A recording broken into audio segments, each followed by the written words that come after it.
Good morning बच्चों। आज हम नई वीडियो के साथ, कल हमारा एक टॉपिक चल रहा था सदिश एवं सदिशों के गुणनफल। उसमें मैंने आपको इसकी जो बेसिक चीजें हैं क्लियर कराई थी, और बेसिक चीजों में मैंने आपको सदिश और अदिश क्या होता है ये आपको समझाया था। आज हम लोग इसकी एक प्रश्नावली है, एक्सरसाइज है, उसको हल करेंगे और समझेंगे किस प्रकार से सदिशों को जोड़ा जाता है और घटाया जाता है। तो आप सवाल लीजिए, एक दो क्वेश्चन है जो बहुत इंपॉर्टेंट है और परीक्षा की दृष्टि से भी बहुत महत्वपूर्ण है।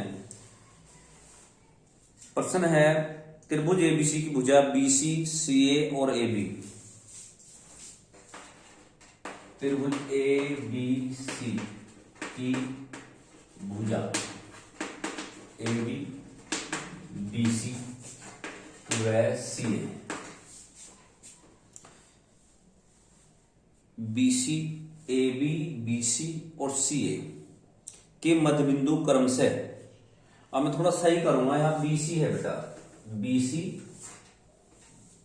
बीसी सीए और एबी के मध्य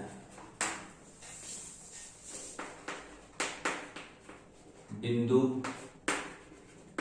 क्रम से डी ई और एफ हैं, डी ई और एफ हैं। तो सिद्ध कीजिए कि AD plus B plus C F, AD plus B plus C F equal to 0 होगा। ये वेक्टर है। देखिए, अगर किसी पर किसी भी, यहां लिख दिया त्रिभुज एबीसी की भुजा बीसी सीए और एबी के मध्य बिंदु क्रम से ये हैं। अगर इन पे वेक्टर का साइन भी नहीं लगा है तो भी आप, यहां वेक्टर का साइन है तो समझ लीजिए वेक्टर का ही प्रश्न है, क्वेश्चन है। अगर यहां नहीं है तो भी अंडरस्टूड हो जाता है। अब आपको ये ध्यान रखना कि बीसी और सीए और एबी, सबसे पहला काम इसमें होता है कि हम वो पिक्चर यानी चित्र बना ले जिसके माध्यम से इन सवाल को करने में हमें सहायता मिल जाए, पहला काम।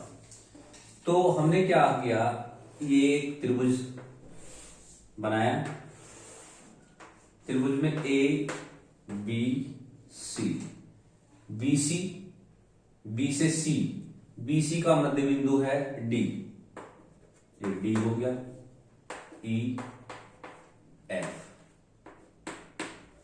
बीसी सीए, सीए का मध्य बिंदु बताया इसमें ई, और ए बी का मध्य बिंदु है एफ है क्रम से। अब मैं इन मध्य बिंदु को मिला देता हूं।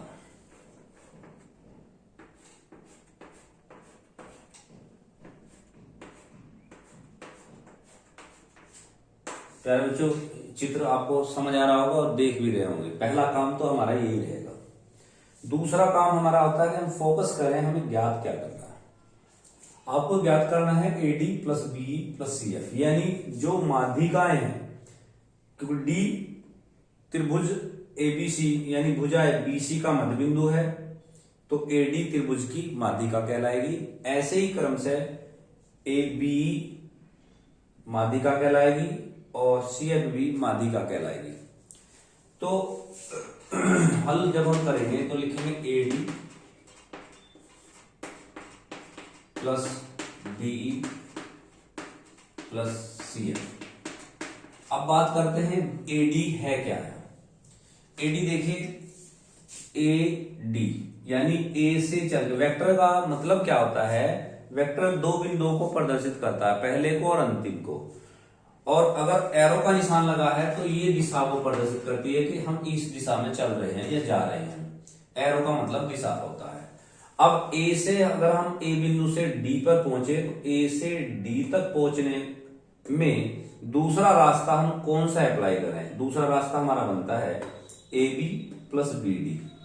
आप ये भी कह सकते हैं ए सी प्लस डी सी, ये आपका मतलब होगा। लेकिन आप इसी तरीके से कहें, क्योंकि हमें यहाँ ए बी ज्ञात है, ये ए बी का क्रम है हमारा ये, और इसका ए सी का क्रम हमारा उल्टा पड़ जाता है। ए सी ना देकर उन्होंने सी ए दे रखा होगा कहीं को, देखिए सी ए दे रखा, तो आप लेंगे A B plus B D. इसको लिख सकते हैं A B plus B D. ये बात समझ आ गई होगी बच्चों। अब बी देखिए, बी हमारा है ए। बी बिंदु से अगर हम चलते हैं और ई पर पहुंचते हैं तो दूसरे रास्ते से हम कैसे चलेंगे, बी सी। बी से चले सी पे पहुंचे और सी से हमारा रास्ता टर्न हो जाता है सीई की ओर, तो हमारा ये बन जाता है बी सी प्लस सीई। ऐसी अगर सी एफ की बात करते हैं तो सी एफ हमारा है, देखिए ये सी एफ में हमारे पास रास्ता कौन सा है, वो है सी ए। सी ए मैंने पहले बताया था, जो डायरेक्शन दे रखी उसी के काम करेंगे, नहीं तो दूसरे रास्ते से भी आ सकते हैं ए एफ। अब हमें क्या करना है, देखिए बिंदु डी मध्य बिंदु है। बिंदु डी क्या है, मध्य बिंदु। जब बिंदु डी मध्य बिंदु है तो बी डी जो होगा, vector B D B C का हाफ होगा कि नहीं होगा। तो यहां हम लिख सकते हैं B C, vector B C बटे 2। बी सी यहां है, बी है। सीई, सी को लिख सकते हैं 1/2 सी ए। दिशा, यहां मेन चीज क्या होती है, अगर आपने ये ए सी लिख दिया तो ये अपोजिट डायरेक्शन हो जाएगी। यहां सी से ई की तरफ जा रहे हैं तो आप भी सी से ए की तरफ ही लेके जाएंगे। आप ऐसा ना लिख कर दें कभी भी, यहां लिख दें हाफ ए सी, तो ये गलत हो जाएगा। आपको दिशा का हमेशा प्रॉपर ध्यान रखना है। सी से ई की तरफ डायरेक्शन है तो सी से ए की, इसकी डायरेक्शन भी वही सेम रहनी चाहिए। Plus C A F, A F हो गया हमारा हाफ ए बी। अब देखिए ए बी यहां भी है और यहां भी है, इनको अगर जोड़ता हूं तो 3/2 vector A B, 3/2 vector B C, 3/2 vector C A. 3/2 अगर हम कॉमन ले लें तो ये हो गया A B plus B C plus C A. अब देखिए, अब आप इसका योग जो होगा, अब आप ऐसे भी समझ सकते हैं किसी भी चीज को, अगर हम मान लीजिए जहां से चले वहीं पहुंच जाएं तो हमारी जो परिणाम है वो 0 आ जाता है, तो रिजल्टेंट 0 आ जाता है। जैसे कि आप लोग घर से विद्यालय जाते हैं और विद्यालय से घर आते हैं, तो जब घर पहुंचते हैं तो आपका रिजल्टेंट जो, अगर परिणाम अगर निकाला जाए तो वो 0 हो जाता है। ऐसी कंडीशन यहां देखने को मिल रही है। अगर मान लीजिए ए से चले बी तक पहुंचे और फिर बी से हमारा रास्ता टर्न हो गया, बी से चले सी तक पहुंचे और सी से फिर रास्ता टर्न हुआ, सी से चले ए पे पहुंचे। इस समय हम ए पे हैं, चले कहां से थे, ए से ही, और ए पे ही पहुंच गए हैं, तो ये सारा रिजल्टेंट 0 कहलाएगा, यानी 3/2 गुणा 0 और रिजल्ट आ जाएगा 0। जब, और यही हमें सिद्ध करना था, ये 0 के बराबर होना चाहिए, हैंस प्रूव, यही सिद्ध करना था।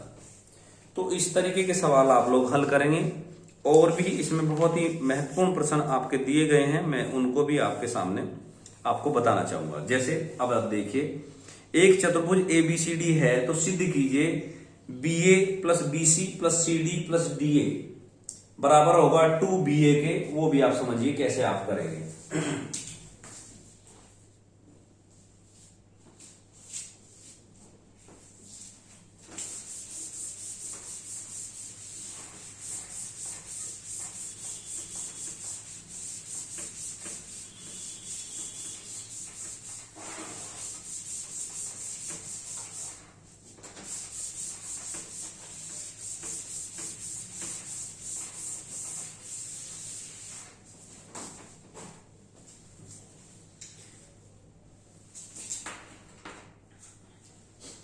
एक चतुर्भुज ए बी सी डी में सिद्ध कीजिए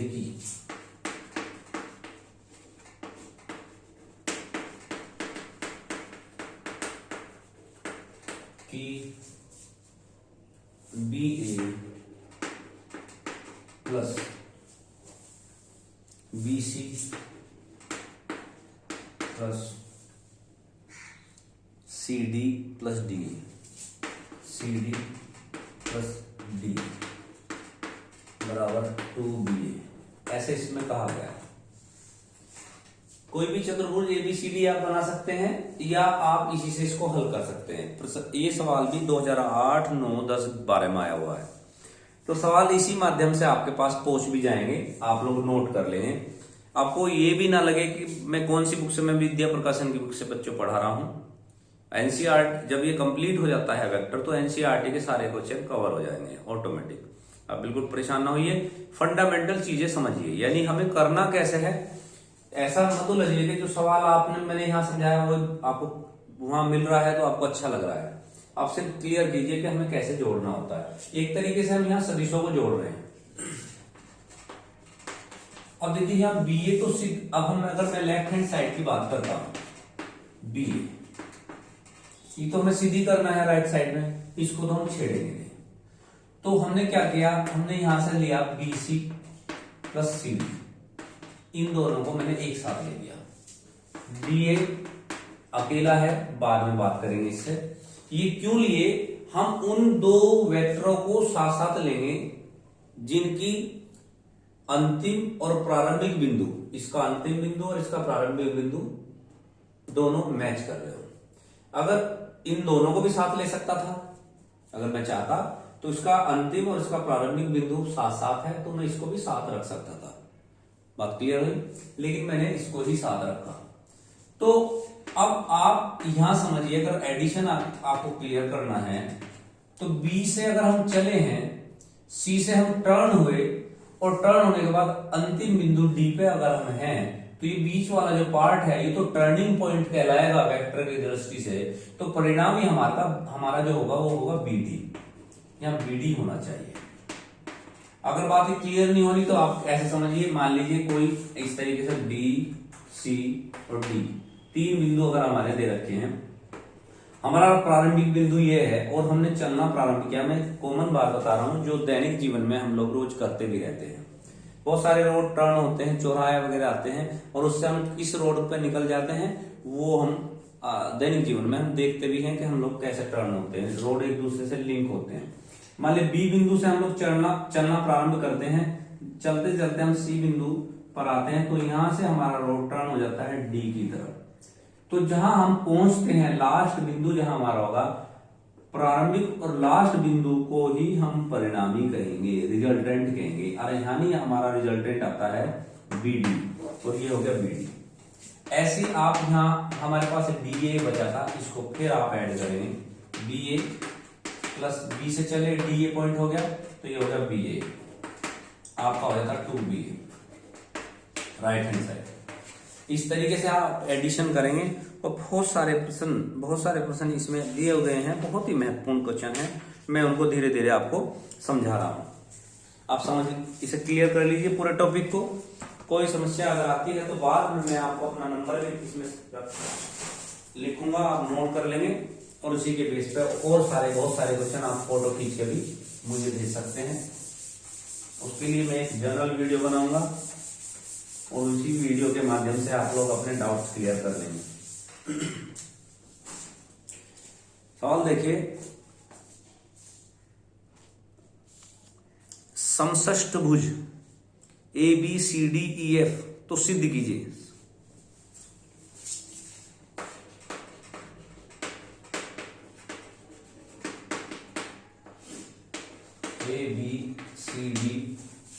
ABCDEF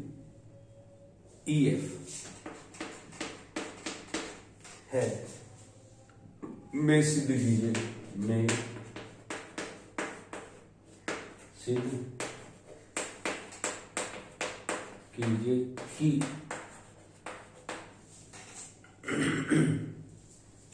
AB plus AC plus AD plus EA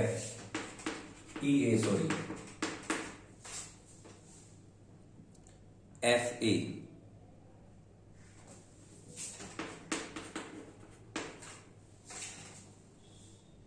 बराबर 4AB, ऐसा दिया गया है। लेफ्ट हैंड साइड लेंगे, आपके सामने है A B plus A C plus A D E A F A, ये हमारे पास दिया हुआ है। एडिशन की अगर हमको ऐड करते हैं तो हमें जो राइट हैंड साइड में सिद्ध करना है वो है 4ab। तो ab हमारे पास यहाँ है, इसको तो हम छेड़ेंगे नहीं। एडिशन हम लोग जितना काम करेंगे ac ad ea और fa पे वर्क करेंगे। इसके लिए हम लोग समष्टभुज बनाइए abcd, थोड़ा सा और समझ में आ जाएगा।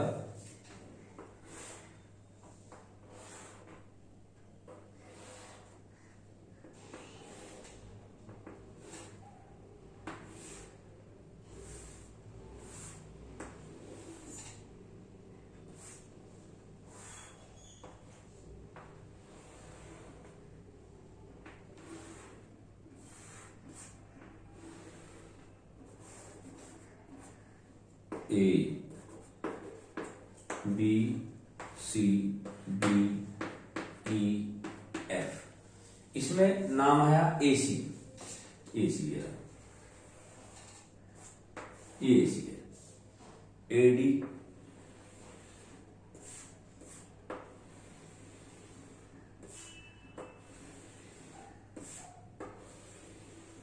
ए डी ए,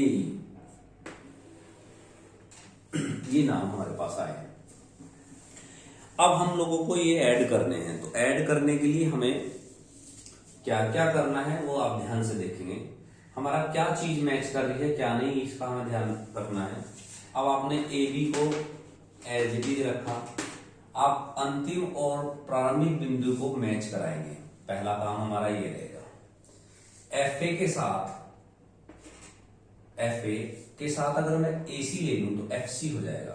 एफ सी, देखो एफ सी कहां है, एफ सी ये वाला पार्ट, ये 2ab के बराबर होगा। चलिए ये भी मैं क्लियर करा देता हूं, ये ले लेता हूं।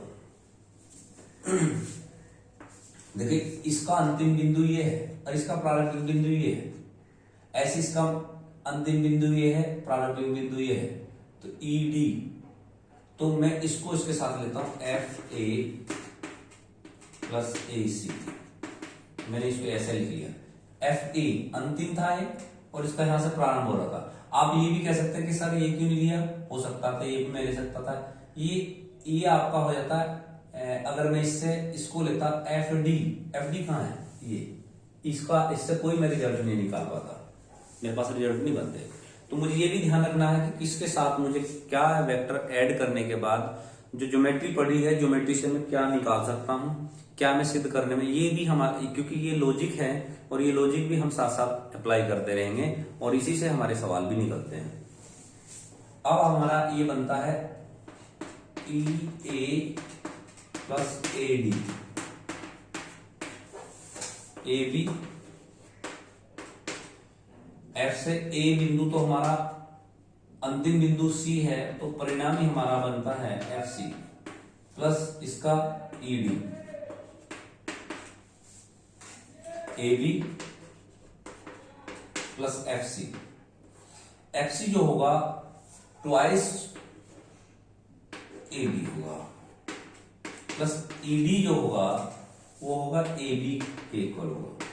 अब दो बातें यहां नहीं आई है कि मैंने एक तो ट्वाइस ए बी लिख दिया और इसको ए बी के इक्वल लिख दिया। पहले इन दोनों बातों को क्लियर कर लीजिए, मैंने कैसे लिख दिया है। आपको ऐसा ना लगे कि डायरेक्ट 4ab मैच करने के लिए, 4ab बनाने के लिए सर ने लिखा है, ऐसा नहीं है। देखिए अगर हम डेफिनेशन की बात करें तो एक इसमें समांतर सदिश भी एक डेफिनेशन होती है। समान समांतर सदिश क्या होता है, यानी यदि किसी सदिश की दिशा एक हो, समान हो, दिशा एक जैसी हो और दोनों वेक्टर समांतर हो तो वे एक दूसरे के बराबर होते हैं। दिशा, अब दिशा कैसे समान है, ए बी, ए से बी की दिशा, ए से चल के बी तक पहुंच गए, ऐसे ई से डी की दिशा सेम है और ये दोनों ही जो वेक्टर हैं एक दूसरे के समांतर हैं, क्योंकि समषष्ठभुज में ये दोनों भुजाएं समांतर होती हैं, ये दोनों भुजाएं समांतर होती है, ये दोनों भुजाएं समांतर होती हैं। तो ये ईडी, क्योंकि ई की डी की डायरेक्शन भी वही है और ए से बी की भी डायरेक्शन यही है और दोनों वेक्टर समांतर हैं, तो ईडी ए बी के इक्वल होगा। ये मैं नोट कर देता हूं, वेक्टर ईडी बराबर ए बी होगा। ये बात क्लियर होगी। अब एक टिपिकल चीज आई आपके लिए, ये मैं क्लियर करता हूं। मेन चीज क्या है, एफ सी। एफ सी को अगर मैं यहां से मैच कर दूं, मिला दूं और इसको यहां मिला दूं, तो ए और बी भुजा पी एफ और पी सी के मध्य बिंदु कहलाएंगे। मैं पी ले लेता हूं यहां। और एक 10th में हमने प्रमेय पढ़ी है, 10th के अंदर, कि किसी भुजा के मध्य बिंदु को मिलाने वाली रेखा तीसरी के समांतर और आधी होती है।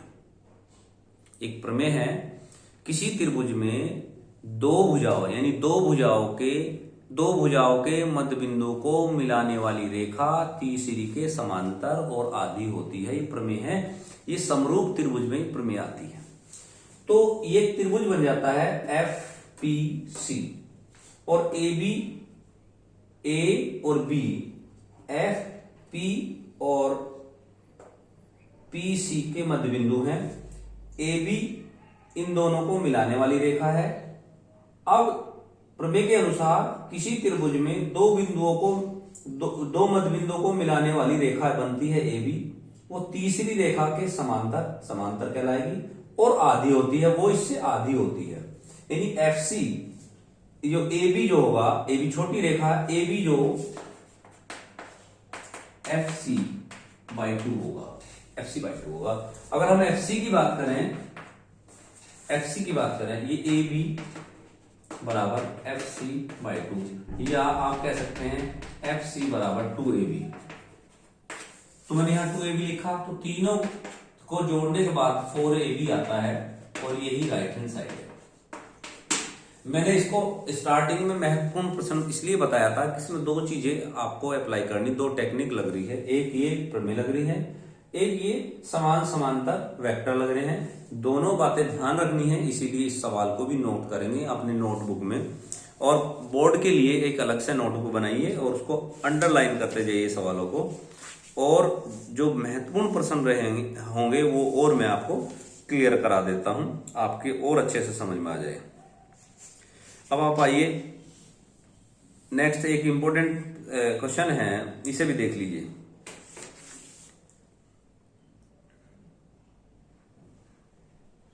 एक पंचभुज, ये तो षष्ठभुज का था, एक पंचभुज का सवाल देखिए।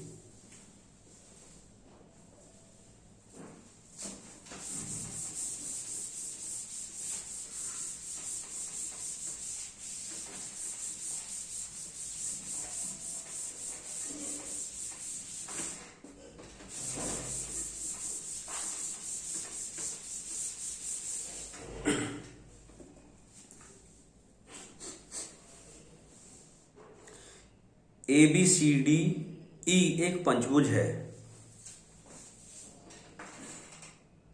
ए बी सी डी ई एक पंचभुज है। पंचभुज है, सिद्ध कीजिए कि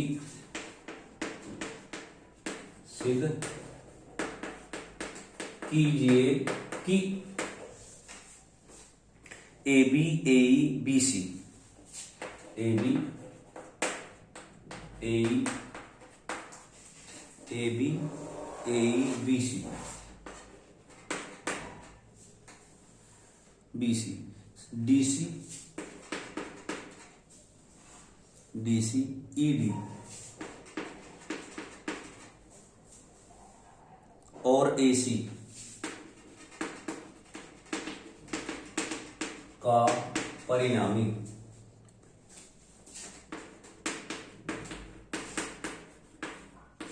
का परिणामी 3AC होगा, ऐसा इसमें कहा गया है। या ये 2 या 4 दो नंबर का एक प्रश्न बनता है। इसी तरीके के सवाल रहेंगे। इसके अगली एक्सरसाइज में अनुपात के सवाल होंगे, वो भी मैं भी क्लियर करा देता हूं आपको। तो करना कैसे है, आप जब हल करेंगे ये तो पंचभुज बना लीजिए, या आपको इसको ऐसे सीधे सीधे एडिशन करना है।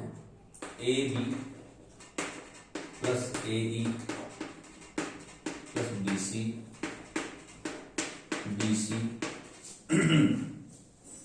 प्लस ई डी और ए सी, ऐसे कहा गया। बराबर सिद्ध करना 3AC, यानी कि राइट हैंड साइड आपकी क्लियर हो चुकी है, लेफ्ट हैंड साइड आपको लेके चलना। अब आप लेफ्ट हैंड साइड में ऐसे वेक्टर को तलाश करेंगे जिसके अंतिम और प्रारंभिक बिंदु मैच कर रहे हो, उनको आप आपस में एक दूसरे के साथ रखेंगे। अब आप देखिए, पहला एक बिंदु मुझे मिला है, इसका ये अंतिम बिंदु है या प्रारंभिक बिंदु है, ई ए डी, ये भी मुझे मिल गया। यहां से चलिए A B A plus E D plus D आएगा, D C plus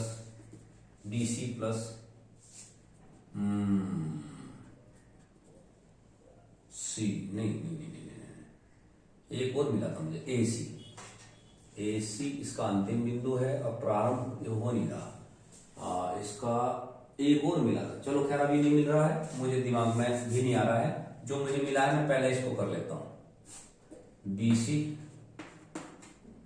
plus D C, मेरे पास है ये और ये निकल चुके हैं, बी सी डी सी और ए सी। अभी नहीं मिल पाया है, मिलेगा भाई। मुझे एसी तो छेड़ना नहीं है। हाँ मिला, मैंने गलती कर दी, ये मिल रहा है इसके साथ, इसका अंतिम बिंदु, इसका प्रारंभिक बिंदु, ये मैच कर गया था। A B plus B C मैंने ले लिया। ए ई प्लस ई डी जुड़ने के बाद ए डी हो जा रहे हैं, ठीक है बच्चों। ए ई ये अंतिम बिंदु है, ये प्रारंभिक बिंदु है, दोनों का जो परिणामी होगा वो होगा A D, vector A D. और ये मैं यहां लिख चुका हूं बी सी के साथ, ये है डी सी प्लस ए सी। इसको छेड़ना नहीं क्योंकि 3AC बनाना है, ये भी मैच कर चुका है। अब इसमें ध्यान दीजिए, ए बी और बी सी का जो परिणामी है वो है ए सी, ए डी और डी सी का जो परिणामी है वो भी ए सी और ये भी ए सी। यहां आ जाता 3AC राइट हैंड साइड। मैं समझता हूं कि आप लोगों को ये बात समझ में आ रही होगी, एडिशन आपकी बात क्लियर हो चुकी होगी, एडिशन वाली। अब क्योंकि मैं नेक्स्ट एक्सरसाइज आपको कराना चाह रहा हूं, जिसमें मैंने आपको कल एक प्रमेय बताई थी जिसे हम लोग अनुपातिक प्रमेय कह रहे थे। जब मैं स्थिति सदिश आपको क्लियर करा रहा था, फिर मैं एक बार और उसको क्लियर करा कर ही उसके सवाल आपको बताना चाहूंगा।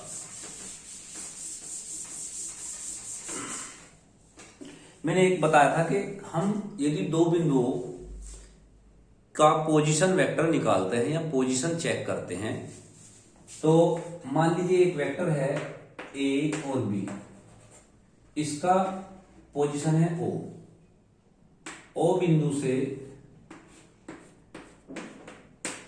बिंदु ए और बिंदु बी को अगर मिलाया जाए तो बिंदु ए और बी का जो स्थिति सदिश होगा, स्थिति सदिश यानी पोजीशन वेक्टर होगा, वो बिंदु ए बी का, ए से बी की बात मैं कर रहा हूं, ए से बी की, तो होगा ए ओ प्लस माइनस करेंगे। मैं बात कर रहा हूं ओ बी को ले लीजिए, ओ बी होगा ओ ए प्लस ए बी। अगर हम ए बी का निकाल लें स्थिति सदिश वेक्टर ए बी का, वो हो जाएगा ओ बी माइनस ओ ए। ये कल की वीडियो में मैंने आपको बताया है, कल वीडियो में ये बात क्लियर की थी कि स्थिति सदिश क्या होता है। अब इसमें मुझे बताना क्या है, मुझे ये बताना है यदि ओ बिंदु से इसी रेखा के अंदर या इसी वेक्टर के अंदर कोई अन्य बिंदु हो और वो अन्य बिंदु इस रेखा को किसी अनुपात में विभाजित करता हो, तो उस बिंदु का पोजीशन वेक्टर क्या होगा, ये बात हमें समझनी है। मान लीजिए यहां कोई जी है, बिंदु जी, जो इस रेखा को M और N अनुपात में विभाजित करती है। किसको? इस वेक्टर को, वेक्टर ए बी को एम एन अनुपात में जी बिंदु द्वारा विभाजित किया जाता है। तो ओजी का जो स्थिति सदिश होगा यानी पोजीशन वेक्टर होगा वो होगा वेक्टर ओजी बराबर एम इंटू वेक्टर ओबी।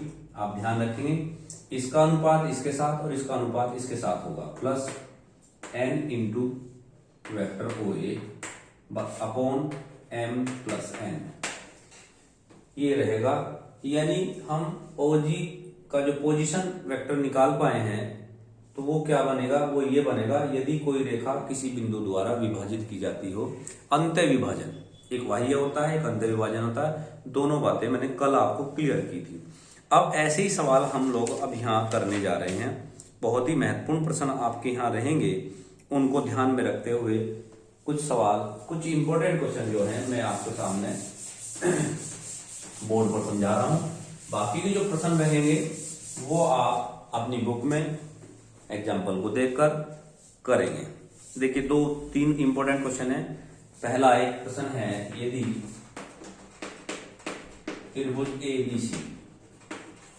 त्रिभुज एबीसी की माध्यिकाएं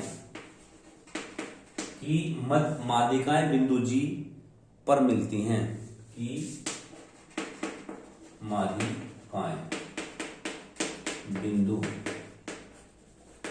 जी पर मिलती हैं, तो जी पर मिलती है तथा ओ मूल बिंदु है, पोजीशन वेक्टर, जो हम अभी थोड़ी देर पहले कह के आया था कि अगर किसी सदिश को किसी अन्य बिंदु से उसकी लोकेशन की जांच की जा रही है तो वो अन्य बिंदु उस वेक्टर का पोजीशन वेक्टर कहलाएगा, स्थिति सदिश कहलाएगा। इसमें कहा गया है तथा ओ मूल बिंदु है, तथा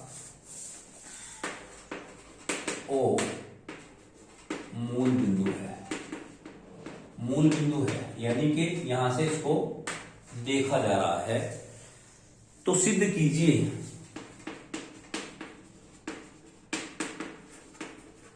कि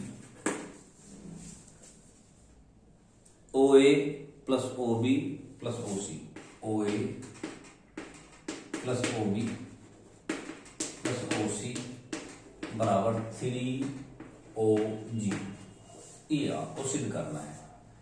अब क्योंकि अभी मैं थोड़ी देर पहले अनुपात वाली बात कर रहा था तो उसी पे मैंने प्रश्न भी रखे हैं, उसी पे मैंने समस्या भी लेकर चला हूं। तो कैसे करना है आप समझेंगे। सबसे पहले यदि त्रिभुज एबीसी दे रखा है तो त्रिभुज एबीसी का चित्र बनाइए, एक चित्र बना के इसको समझिए। ये ए बी सी एक माध्यिका लीजिए जो बिंदु डी पर इसको काटती है। बिंदु डी बीसी का मध्य बिंदु है। ऐसी अगर मैं वो बहुत सारी माध्यिकाएं यहां से निकाल लूं, मैं पहली की बात कर रहा हूं, अगर ऐसे लाइन निकालेंगे 3 माध्यिकाएं हमारी बनती हैं इस तरीके से, 3 माध्यिका, और इन तीनों माध्यिकाओं को मिलाने वाले बिंदु को यहां जी माना गया है।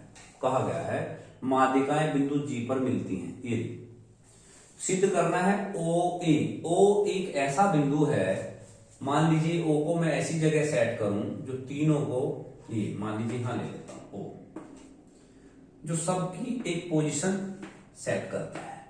ये आप समझिए, इसकी यहां होगी। मैंने जो अभी थोड़ी देर पहले कहा था कि यदि कोई रेखा, उसमें रेखा ए बी थी, किसी अनुपात में विभाजित की जाती हो या हो रही हो, तो अगर हमें बिंदु जी यानी बीच वाले जो विभाजन बिंदु है उसका पोजीशन निकालना पड़ जाए तो कैसे निकालेंगे। अभी थोड़ी देर पहले मेरी आपसे बात हो रही थी, आपने ध्यान भी दिया होगा। तो कैसे आप निकालेंगे आप समझ लीजिए। देखिए बच्चों, हम इसको समझने के लिए मैं एक और से इसको ओ बिंदु को थोड़ा सा सेट करता हूं। ओ बिंदु थोड़ी जगह ठीक नहीं ले पा रहा है, यहां से लेता हूं ओ बिंदु, यहां से ठीक जगह बनेगी इसकी। ये हो गया बिंदु, ये हो गया, ये तीनों बिंदु हो गए। ये 1:2 में विभाजित करता है। ये बात इसकी पहले से आप लोग ध्यान में रखें, ये हमेशा 1:2 में ही विभाजित करेंगे। ठीक है बच्चों। तो अब अगर मैं OG की पोजीशन निकालता हूं, OG क्या है, OG के लिए समझिए, हल करेंगे।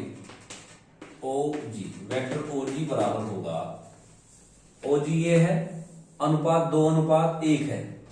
मैंने आपको बताया था ये इसके साथ मल्टीप्लाई होगा और ये इसके साथ मल्टीप्लाई होगा। हम दो वे रेखाएं देखते हैं, जो अब हम बिंदु A और D को लेकर चले हैं, रेखा AD को लेकर चले हैं, G बिंदु इसको 2:1 में विभाजित करता है। आप ये कहेंगे कि ये कहां से आया, एक प्रमेय है, त्रिभुज की माध्यिकाएं एक दूसरे को 2:1 में विभाजित करती है। अब आप एक, क्योंकि इधर का छोटा भाग होता है, ऊपर का बड़ा भाग होता है, तो छोटे पे आप एक ही रखेंगे। ये बात समझ आ गई बात को आपको। तो यहां लिखे 2 into OD plus 1 into OA और 2 प्लस 1 OG बराबर 2 OD प्लस OA अपॉन 3। यहां तक बात समझ में आई। लेकिन हमें जो सिद्ध करना है, 3 की अगर मैं इधर मल्टीप्लाई कर देता हूं तो ये हमारा हो जाता 3OG, कंप्लीट हो जाता है। लेकिन 3OG तो आ गया, लेकिन हमारे पास यहाँ सिर्फ OA है, बाकी का अभी छुटा हुआ है। इसके लिए मैं यहां इसको ज्वाइन करता हूं, क्योंकि पहले नहीं किया था मैंने। क्यों नहीं किया था, पहले होच पोच हो जाता, बहुत सारी लाइनें हो जाती, आप इनको समझ भी नहीं पाते। क्योंकि अब मुझे OD की वैल्यू निकालनी है। काय की वैल्यू निकालनी बेटा, OD की। अब OD की जो पोजीशन है यहाँ, अब अगर आप देखते हैं तो बिंदु D है यहाँ मध्य बिंदु, तो ये वाला जो अनुपात अगर मैं लूंगा ये 1:1 बन जाता है, क्योंकि बिंदु D मध्य बिंदु है। OD के लिए फिर मैं अगर प्रमेय लगा दूं तो OD बराबर बनता है, इसे समीकरण 1 मान के छोड़ दीजिए, OD बराबर बनता है 1:1 ये है into OB plus 1 into OC upon 1 plus 1 यानी 2।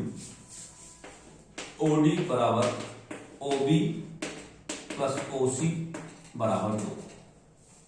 अब जब मैं OD की वैल्यू समीकरण 1 में रखूंगा तो मैं समझता हूं आपकी वो बात सिद्ध हो जाती है जो हम सिद्ध करना चाहते भी हैं। तो OG बराबर 2OA plus OB, 2OA sorry OD है, मैं गलत बोल गया हूं, मैं सही करता हूं अपने आप को। OB प्लस OC बराबर 2 प्लस OA बटे 3। इस 2 से 2 कैंसिल हो गया, 3 मल्टीप्लाई में आ गया 3OC OG OA, क्रम बना के रखेंगे OB प्लस OC। यही सिद्ध करना था, यही सिद्ध करना था। तो प्यारे बच्चों, इस तरीके के सवाल इस एक्सरसाइज में दिए हुए हैं। मैं पहले एक बार वीडियो चेक कर लेता हूं।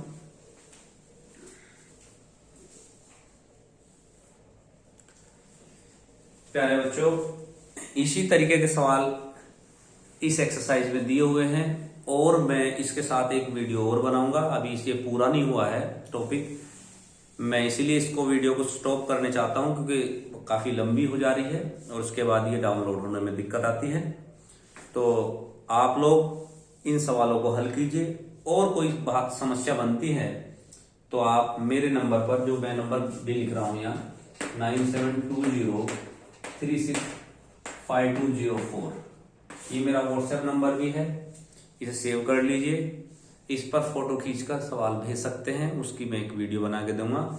और मेरा एक चैनल है मैथ्स यूट्यूब पर बाय संजय सर